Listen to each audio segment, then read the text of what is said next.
and welcome back to my channel, The Crafting Chemist. Today we are going to be looking at how to complete the purl stitch from a left-handed perspective, and this stitch is very similar to the knit stitch I did in my last knitting video. Instead of going through the back loop, I'm actually going to go through the front loop here. And then as I'm going to be looping around, pulling through, and then off the needle to complete my first purl stitch.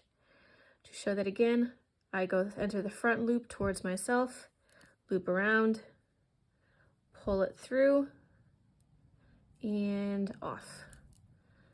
And so between this stitch and the knit stitch that I showed in my last video, this lays the groundwork for how to do a multitude of various types of stitches, a lot of different projects, before you really need to start looking into how to do more specialty things like making stitches, how to do cables and all that, but I'll show you how to do that in future videos.